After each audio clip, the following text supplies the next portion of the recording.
Chapter 6. At Full Steam. At this cry, the whole ship's crew hurried towards the harpooner. Commander, officers, masters, sailors, cabin boys, even the engineers left their engines, and the stokers their furnaces. The order to stop her had been given, and the frigate now simply went on by her own momentum. The darkness was then profound, and however good the Canadian's eyes were, I asked myself how he had managed to see, and what he had been able to see. My heart beat as if it would break. But Ned Land was not mistaken, and we all perceived the object he pointed to. At 2 cables' length from the Abraham Lincoln on the starboard quarter, the sea seemed to be illuminated all over. It was not a mere phosphoric phenomenon. The monster emerged some fathoms from the water, and then threw out that very intense but inexplicable light mentioned in the report of several captains.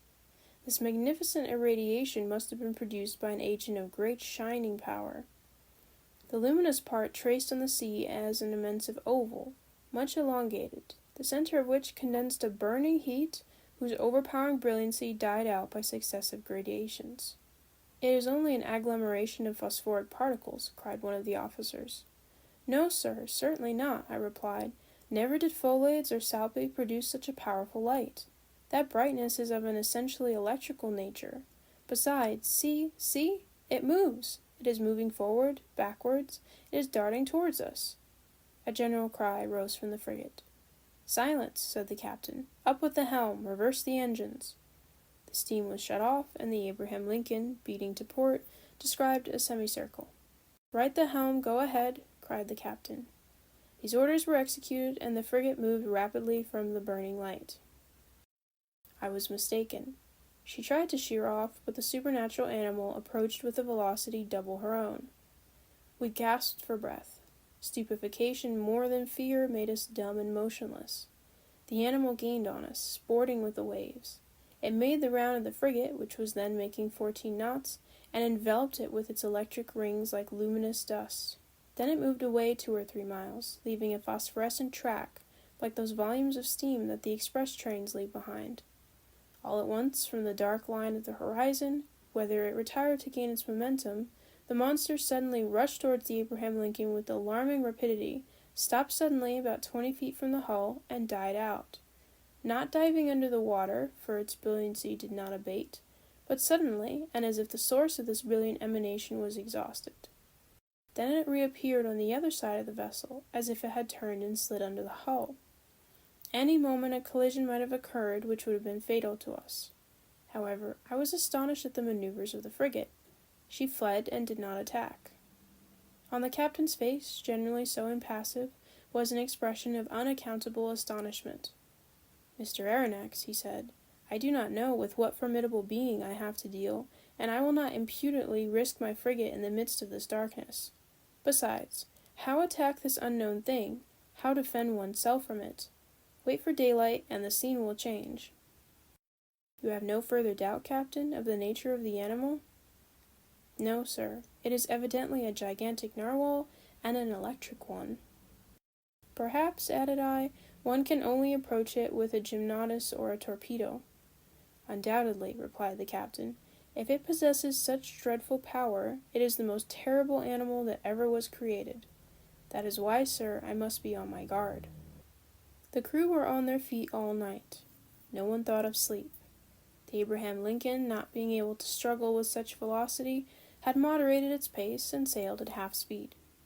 For its part, the narwhal, imitating the frigate, let the waves rock it at will, and seemed decided not to leave the scene of the struggle.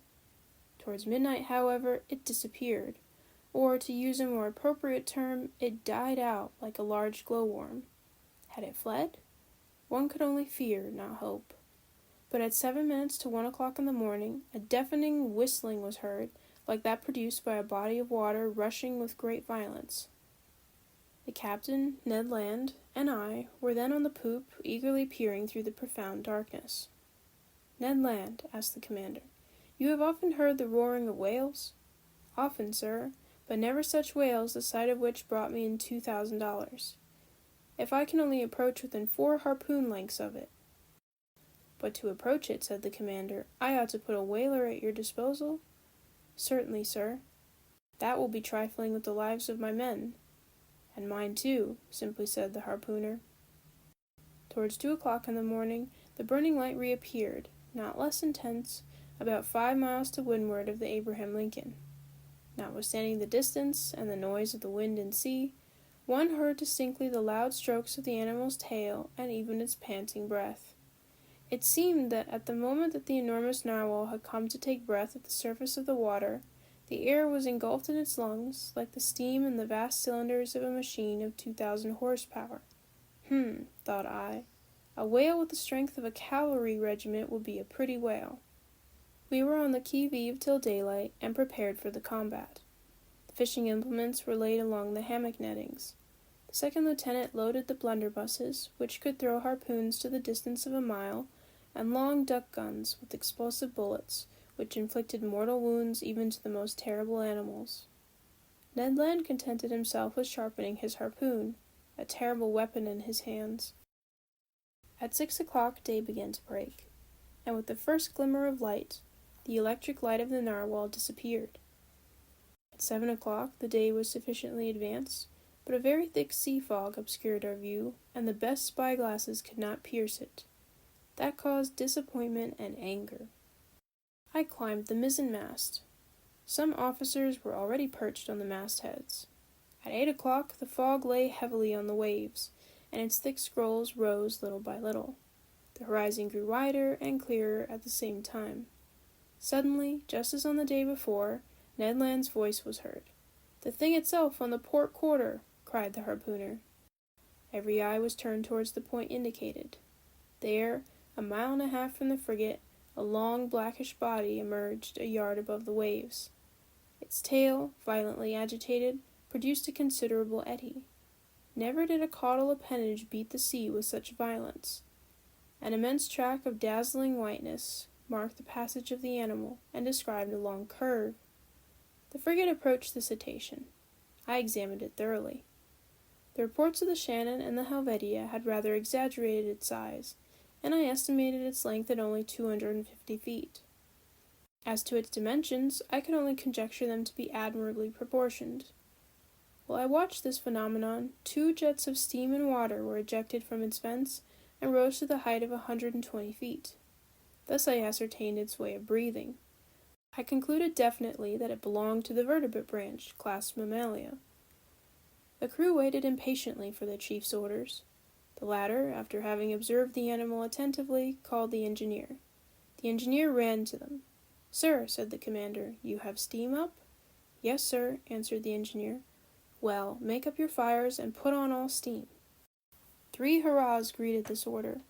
The time for the struggle had arrived. Some moments after, the 2 funnels of the frigate vomited torrents of black smoke, and the bridge quaked under the trembling of the boilers.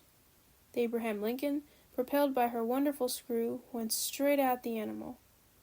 The latter allowed it to come within half a cable's length. Then, as if disdaining to dive, it took a little turn and stopped a short distance off.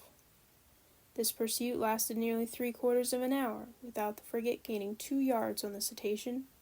It was quite evident that at that rate we should never come up with it. "Well, Mr. Land," asked the captain, "do you advise me to put the boats out to sea?"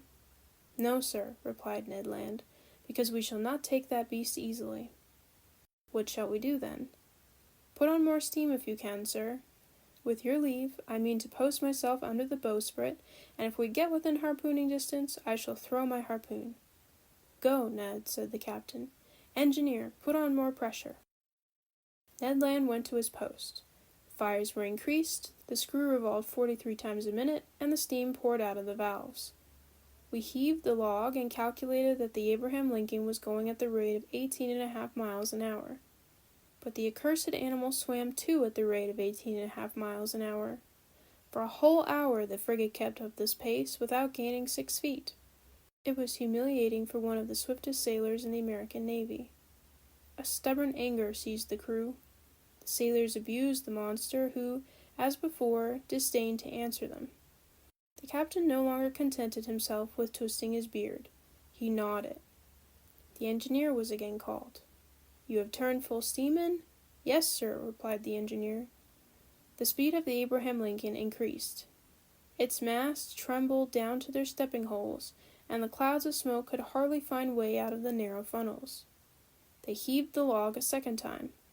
"Well?" asked the captain of the man at the wheel. 19 miles and 3/10, sir."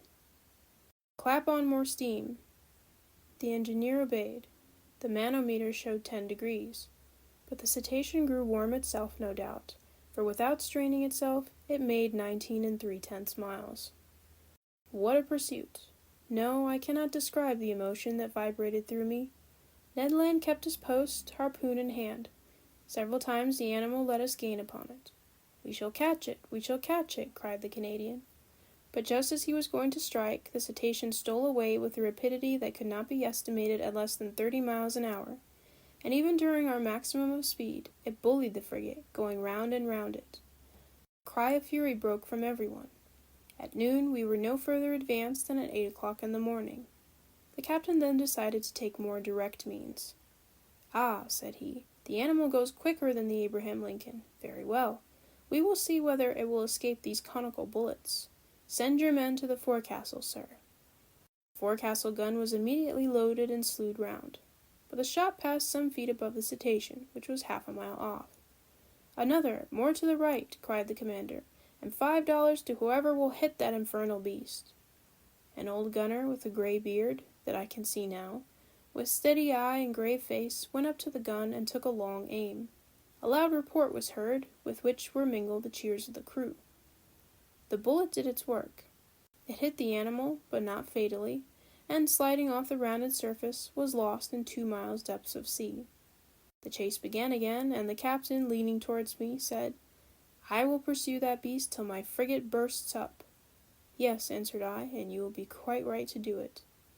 I wished the beast would exhaust itself and not be insensible to fatigue like a steam engine, but it was of no use. Hours passed without its showing any signs of exhaustion. However, it must be said in praise of the Abraham Lincoln that she struggled on indefatigably. I cannot reckon the distance she made under 300 miles during this unlucky day, November the 6th, but night came on and overshadowed the rough ocean. Now I thought our expedition was at an end, and that we should never again see the extraordinary animal. I was mistaken. At 10 minutes to 11 in the evening, the electric light reappeared 3 miles to windward of the frigate, as pure, as intense as during the preceding night. The narwhal seemed motionless. Perhaps, tired with its day's work, it slept, letting itself float with the undulation of the waves. Now was a chance of which the captain resolved to take advantage. He gave his orders. The Abraham Lincoln kept up half steam and advanced cautiously so as not to awake its adversary. It is no rare thing to meet in the middle of the ocean whales so sound asleep that they can be successfully attacked, and Ned Land had harpooned more than one during its sleep. The Canadian went to take his place again under the bowsprit. The frigate approached noiselessly, stopped at 2 cables' lengths from the animal, and followed its track. No one breathed. A deep silence reigned on the bridge. We were not 100 feet from the burning focus, the light of which increased and dazzled our eyes. At this moment, leaning on the forecastle bulwark, I saw below me Ned Land grappling the martingale in one hand, brandishing his terrible harpoon in the other, scarcely 20 feet from the motionless animal. Suddenly his arm straightened, and the harpoon was thrown. I heard the sonorous stroke of the weapon, which seemed to have struck a hard body. The electric light went out suddenly, and 2 enormous waterspouts broke over the bridge of the frigate, rushing like a torrent from stem to stern, overthrowing men and breaking the lashings of the spars. A fearful shock followed, and, thrown over the rail without having time to stop myself, I fell into the sea.